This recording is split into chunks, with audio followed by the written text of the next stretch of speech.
not anymore.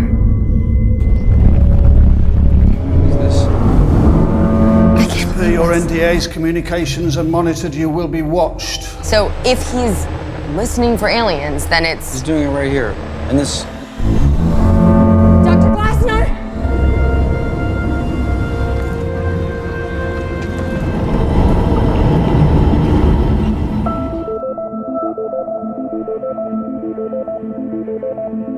Di masa depan, seorang ilmuwan bernama Dr. Annika Cass tengah menguji coba sebuah mesin canggih bernama Little Mouth, sebuah alat yang diklaim mampu mendeteksi kehidupan cerdas di luar bumi. Annika adalah seorang jenius komputer yang sejak kecil memiliki obsesi besar terhadap astronomi dan luar angkasa. Namun di balik kejeniusannya, Annika ternyata menyimpan trauma mendalam. Saat masih kecil, Annika harus kehilangan adik perempuan yang sangat disayanginya. Dan rasa kehilangan itulah yang pada akhirnya mendorong Annika mencari jawaban atas hal-hal yang tidak diketahui di alam semesta. Hingga di suatu hari, seorang miliarder teknologi bernama Sam Houston mengajaknya bergabung ke dalam sebuah proyek rahasia yang berpotensi mengubah masa depan manusia. Awalnya, proyek ini terlihat seperti penelitian ilmiah biasa. Namun tanpa mereka sadari, mereka sedang membuka pintu menuju sesuatu yang lebih besar dan lebih berbahaya daripada yang pernah dibayangkan manusia. Nah, jadi teman-teman, itulah penggalan kisah dari film yang akan kita bahas berjudul Signal One tahun 2026.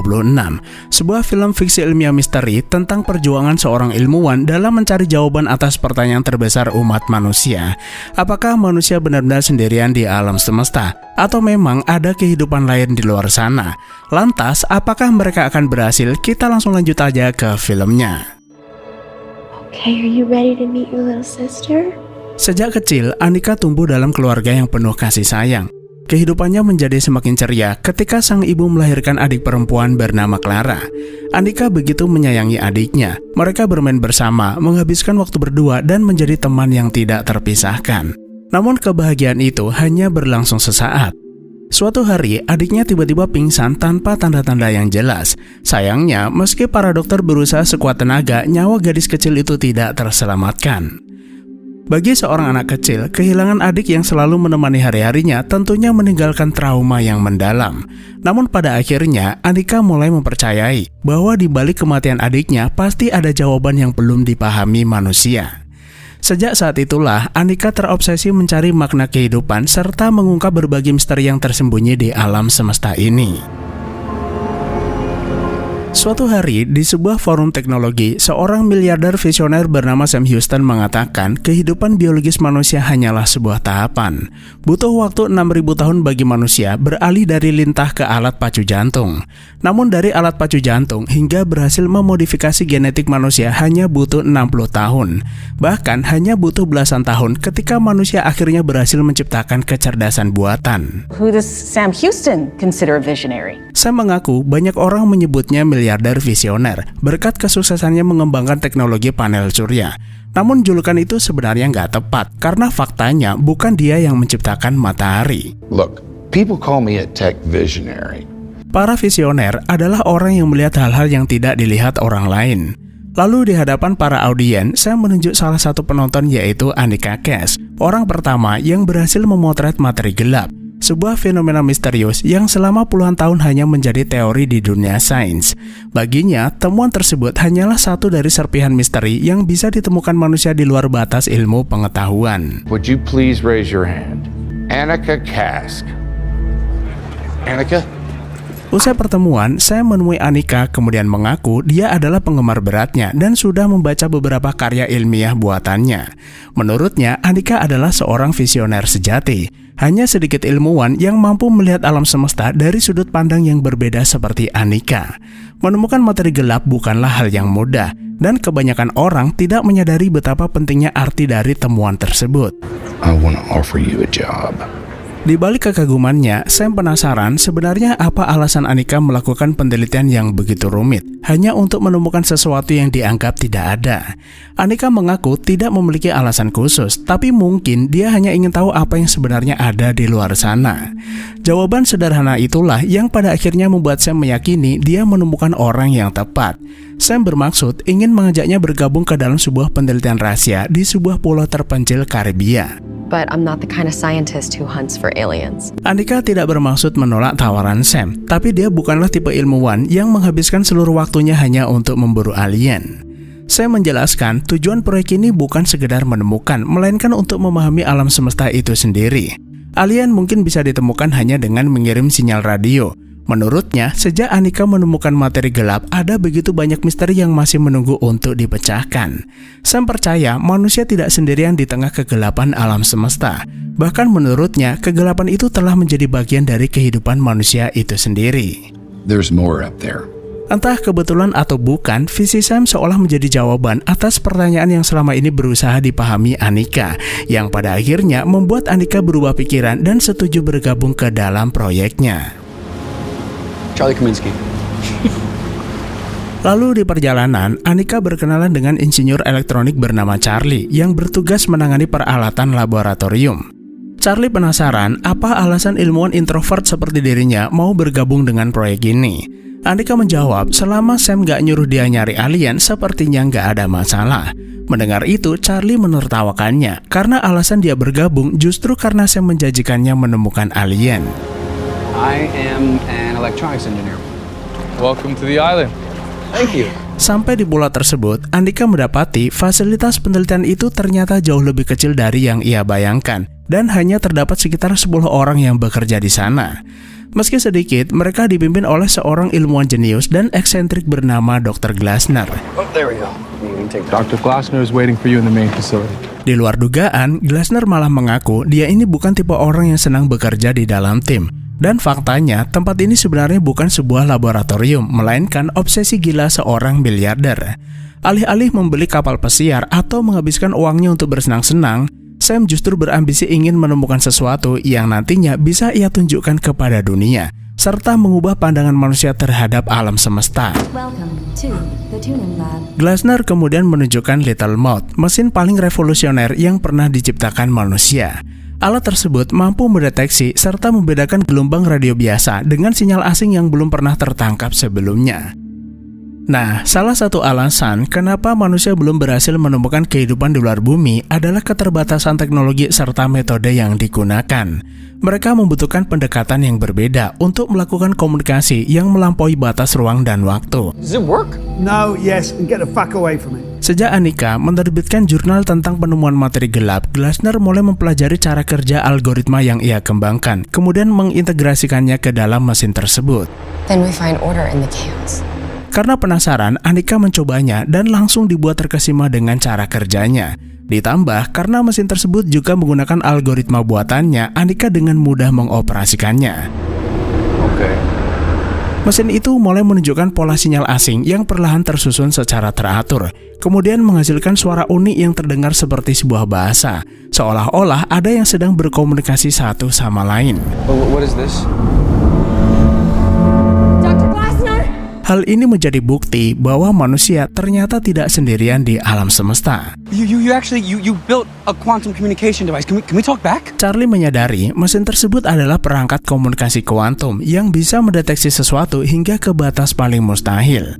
Selama ini, para astronom hanya melihat sinyal asap di luar angkasa, tanpa menyadari bahwa keberadaan entitas asing tersebut ternyata ada di sekitar kita sepanjang waktu. Andika dan Charlie kemudian meminta Dr. Glasner menjelaskan temuan tersebut. Glasner menyebut sebenarnya Andika lah yang sudah menemukan mereka sejak lama. Little Mouth hanya membantu mereka memperjelas apa yang sebenarnya ditemukannya. Namun untuk saat ini, Little Mouth hanya bisa mendeteksi dan mendengar, belum bisa menerjemahkan apalagi mengirim sinyal ke luar angkasa. Karena itu, Glasner berharap dengan kemampuan yang mereka miliki, mereka bisa membantunya menyempurnakan alat tersebut. Malam itu, Andika mencoba menjalankan beberapa skenario pencarian untuk memastikan bahwa temuan mereka benar-benar nyata dan hasilnya pun tetap sama. Temuan tersebut membuat Andika yang sebelumnya nggak berminat dengan entitas asing mulai tenggelam dalam penelitian. Karena bagaimanapun juga, Andika tidak mungkin mengabaikan penemuan ini yang kelak mengubah cara pandang manusia terhadap alam semesta. Saat lagi istirahat, Charlie cerita bahwa saat ini dia sedang mengerjakan proyek Argus, sebuah mata bionik untuk membantu orang buta mendapatkan penglihatannya kembali. Setiap tahun, perangkat itu terus disempurnakan. Bahkan di versi terbarunya, mata bionik tersebut dirancang punya kemampuan di atas mata normal dan memungkinkan dihubungkan dengan otak manusia untuk melihat sesuatu secara virtual. Menurutnya, perkembangan ini barulah awal. Bukan tidak mungkin nantinya akan berlanjut ke organ tubuh lainnya, seperti meningkatkan fungsi otak, jantung, ataupun tubuh yang tahan penyakit. Atau mungkin menciptakan chip yang bisa diisi kesadaran manusia, lalu dikirim ke lubang hitam untuk mengungkap misteri di dalamnya. Dan setelah semua tahap evolusi ini tercapai, maka berakhirlah era Homo sapiens. Painful experiences that happened in my life that I had to grow and learn from. Andika sangat terkesan dengan visi dan misinya. Namun ia juga mempertanyakan bagaimana dengan perasaan manusia. Tubuh fisik mungkin bisa disembuhkan, tapi rasa trauma dan kehilangan sepertinya sulit dihapus. Menurutnya, seperti apapun evolusi, tidak serta-merta mengubah hakikat manusia. Sebagian orang justru menerima kekurangan mereka. Dengan kata lain, manusia hanyalah sekumpulan dari kekurangan dan kesalahan yang ada. Esok harinya, Andika ngobrol-ngobrol dengan dokter pribadi Glasner bernama Jenny. Sudah berapa lama ia di sini dan siapa anak perempuan yang selalu bersamanya? Jenny mengaku sudah 3 tahun ada di pulau ini untuk merawat Glasner serta menjadi pengasuh Lucy, putri sematawayang Glasner. Glasner dulunya adalah pria yang penuh semangat. Namun sejak insiden kebakaran yang menewaskan istri dan putranya, Glasner berubah menjadi dingin dan tidak pernah benar-benar menerima kematian keluarganya. Pikiran dan kesehatannya mulai terganggu akibat kecanduan air kedamaian. Terlebih, Lucy masih menyalahkan ayahnya karena dianggap gagal melindungi ibu dan saudaranya. Malam itu, Sam datang ke pulau untuk makan malam bersama para ilmuwan. Kehadirannya membuat Lucy senang karena Sam sering menghiburnya dengan berbagai candaan. Namun Glasner malah terlihat nggak senang, lalu meminta anak itu segera tidur dan meminta Sam to the point apa maunya datang ke sini. You got school in the morning, go to bed. Thank you. First impressions. Sam lalu bertanya, bagaimana impresi dan apa yang Andika Charlie pelajari selama beberapa hari di tempat ini. Charlie mengaku dia sudah mempelajari seluruh data penelitian dan hasilnya mereka benar-benar menemukan kehidupan cerdas di luar bumi. Namun terlepas dari prestasi tersebut, temuan ini juga bisa menjadi pedang bermata dua karena sudah pasti akan berhubungan dengan nasib manusia di masa depan. We need to report this. What? Karena itu, Andika dan Charlie menyarankan agar Sam melaporkan temuan alien ini kepada Badan Antariksa Pemerintah. Mereka punya pedoman pasca kontak pertama untuk berjaga-jaga jika nantinya terjadi sesuatu yang berbahaya. Oh, for Christ's sakes, Charlie. Namun di luar dugaan, Sam justru menolak usulan baik tersebut. Temuan ini adalah milik mereka. Karena selama ini, pemerintah tidak memberinya modal, tidak membantu penelitian, bahkan gak peduli. Tapi giliran sukses, ujung-ujungnya Dipa pengen ikut campur yang dikhawatirkan bisa menghambat pekerjaan mereka. Selama 6 bulan, mereka mencoba menguraikan bagaimana para alien itu berkomunikasi. Apakah melalui kalkulus, pusaran warna, atau mungkin bahasa Indonesia. Dan sebelum hal itu terungkap, Sam ingin merahasiakan proyek ini demi keamanan informasi. It's ours. Annika, our job is to know the unknown. Setelah itu, Andika mencoba berdiskusi dengan Charlie tentang resiko melakukan kontak dengan alien. Bagaimana jika komunikasi yang mereka lakukan justru menjadi ancaman, seolah ingin menunjukkan bahwa Andika tidak terlalu yakin ingin melanjutkan kontak tersebut. Charlie mengaku nggak tahu harus gimana. Di satu sisi, kontak pertama ini sangat penting bagi manusia, namun sebaliknya juga bisa menjadi ancaman. Namun apapun yang terjadi, tugas mereka di sini adalah menyelesaikan pekerjaan ini secepat mungkin. 2 hari kemudian, Charlie akhirnya berhasil memodifikasi Little Mouth sehingga perangkat itu bisa digunakan untuk melakukan komunikasi 2 arah. Glasner kemudian mencoba mengirim pesan ke luar angkasa. Charlie menyarankan agar Glasner menyampaikan pesan sederhana. Sebaliknya, Andika justru meminta Glasner menunda eksperimen tersebut karena mereka belum memahami yang mereka tangkap sebelumnya. Sequence and send it between here and the antenna. Namun Glasner tetap ingin mengirim pesan. Tidak ada yang perlu mereka khawatirkan karena sinyal yang mereka kirim tidak akan berdampak apapun.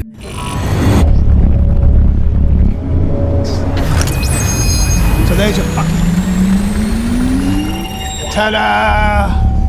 Andika segera menghubungi Sam untuk memintanya menghentikan Glasner. Namun tiba-tiba sinyal di handphonenya terputus, disusul mati listrik di seluruh pulau, bahkan di seluruh dunia.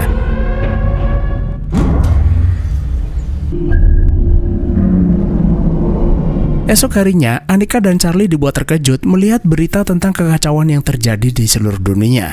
Semalam, sinyal komunikasi dan perangkat elektronik berhenti berfungsi. Pesawat terbang kehilangan daya, serta listrik padam selama kurang lebih 8 menit 19 detik. Nah, kejadian tersebut memicu kepanikan dan gelombang protes di seluruh dunia. Banyak orang menduga gangguan ini berasal dari luar angkasa. Karena sebelumnya, NASA sempat melaporkan adanya anomali di atas atmosfer bumi saat gangguan mulai terjadi. Annika curiga kejadian ini berkaitan dengan komunikasi yang dilakukan Glasner.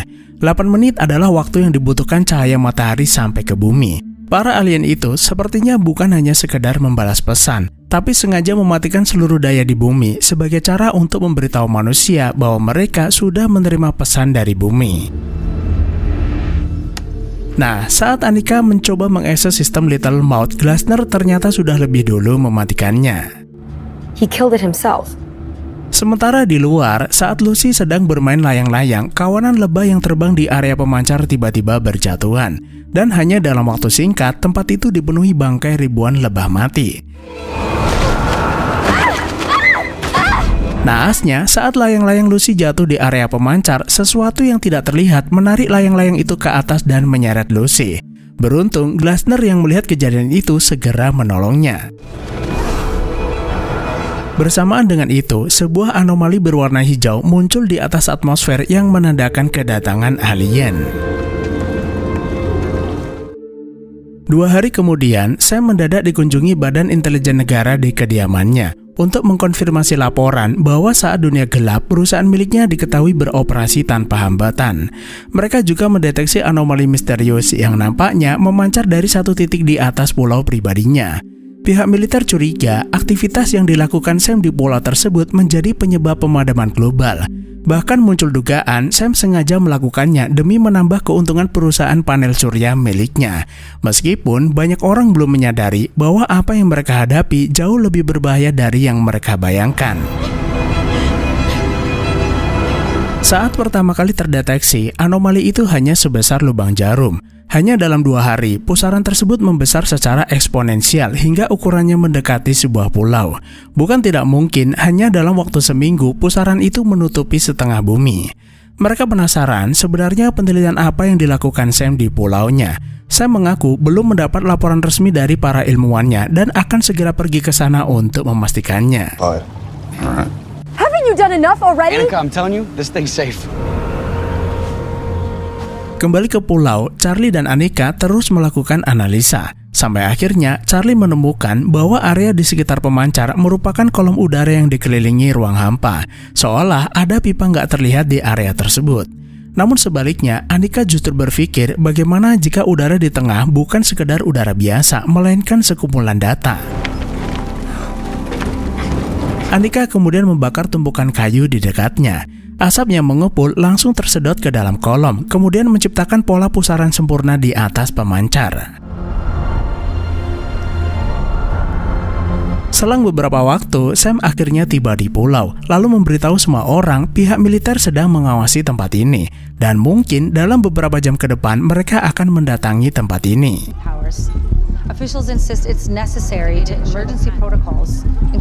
Malam itu, televisi memberitakan terjadi penurunan kadar oksigen di beberapa wilayah seiring semakin membesarnya pusaran anomali di atas atmosfer. Protokol darurat diaktifkan, dan malam itu juga pihak militer mulai bergerak menuju pulau pribadi Sam. Alright, look, I have an actual theory. Look, Sam. So, this pillar... Charlie menunjukkan hasil analisa terbarunya, bahwa kolom atau pilar cahaya di area pemancar hanyalah udara dan cahaya dan sama sekali tidak berbahaya. Kolom udara itu ibarat jembatan yang menghubungkan manusia dengan mereka. Ada kemungkinan pesan yang mereka kirim dianggap sebagai sinyal darurat oleh alien. Dengan kata lain, tujuan kedatangan mereka adalah untuk menyelamatkan manusia. Para alien sengaja menurunkan kadar oksigen untuk memancing seseorang masuk ke sana. Di sisi lain, Annika juga punya pendapat tambahan. Menurutnya, kegelapan yang terjadi selama 8 menit sepertinya bukan sekedar salam sederhana, melainkan sebuah pemindaian untuk mempelajari planet ini. How? In there. Saat mereka mendapati planet ini dipenuhi udara, mereka menggunakan udara sebagai sarana berkomunikasi. Anika baru menyadarinya saat mereka melihat pola teratur di dalam pilar cahaya tersebut. Saat ini, mereka bukan hanya sekedar melayang di atas bumi, tapi menunggu respon komunikasi dari manusia. Anika sangat yakin mereka datang bukan untuk menginvasi, melainkan mengundang manusia untuk berkomunikasi. Karena itulah, mereka sengaja menciptakan pilar cahaya itu sebagai jembatan penghubung. Tapi sialnya, baru juga mau ke sana, anggota militer malah datang menyerbu. Put your hands over your head. Past the edge of the earth. We can fix it. Di tengah pengawasan pihak militer, Charlie meminta Anika mencari cara pergi ke pilar tersebut. Hanya Anika satu-satunya orang yang bisa pergi ke sana, karena Charlie harus menjaga lab ini dari tangan jahil pihak militer. They're not gonna understand a single word you say, so... Lalu di keesokan harinya, Anika melapor pada militer bahwa Glasner diam-diam masih mengaktifkan jalur komunikasi melalui perangkat di dekat pemancar. Alat itu harus segera dimatikan untuk mengurangi kontak dengan alien. Like when someone's afraid. Go ahead. Nah, jadi rupa-rupanya Anika ini sengaja berbohong agar dia bisa masuk ke dalam pilar cahaya tersebut. Naasnya, tepat sesaat setelah Anika masuk, tentara militer menembaknya. Anehnya, Anika seolah tidak merasakan apapun, yang dikarenakan Anika saat ini berada di dimensi yang sama sekali berbeda. You reorganize. We learn. Selang beberapa saat, suara-suara aneh mulai bergema di kepalanya, dan kesadaran Anika ditarik menuju sebuah tempat yang dibangun dari ingatannya. We do not hide. Di tempat itu, Anika bertemu dengan mendiang adiknya, yang sepertinya mereka sengaja menggunakan pikirannya untuk melakukan komunikasi. Entitas asing itu kemudian memberitahu mereka bukan lagi makhluk biologis dan bukan lagi sebuah mesin. Mereka telah berevolusi ke tingkat yang jauh lebih tinggi dan menjadi hukum fisika itu sendiri. Mereka menciptakan pusaran di atas atmosfer bukan untuk memusnahkan manusia, melainkan untuk memberi peringatan jangan pernah sekedar mengirim pesan keluar angkasa. Mereka juga tidak peduli dengan pesan yang mereka kirim, melainkan berfokus pada bahaya mengirim sinyal keluar angkasa. Alam semesta adalah tempat yang sangat luas dan berbahaya. Manusia tidak sendirian, dan sekali manusia mengirim sinyal keluar angkasa, maka secara tidak langsung manusia sudah mengekspos keberadaan mereka di alam semesta. Saat ini, banyak kehidupan asing diam-diam mengamati bumi dalam keheningan, dari jarak ribuan atau mungkin jutaan tahun cahaya. Sebagian dari mereka ada yang bersembunyi dalam ketakutan, tapi sebagian lagi melakukan invasi. Peradaban manapun yang membocorkan lokasinya bakal menjadi target predator dari peradaban yang lebih maju. Karena itulah, tujuan mereka menanggapi pesan tersebut adalah untuk melindungi manusia dari ancaman luar angkasa. One day, you may as well. Entitas asing itu berkata, mungkin suatu hari nanti, peradaban manusia juga akan melakukan hal yang sama seperti yang mereka lakukan. Karena di balik sebuah kelemahan, selalu ada cara untuk menghadapi apa yang akan terjadi. Setelah percakapan itu berakhir, pusaran kosmik itu semakin membesar kemudian menyelimuti bumi, dan seluruh planet bumi pun akhirnya lenyap tanpa jejak.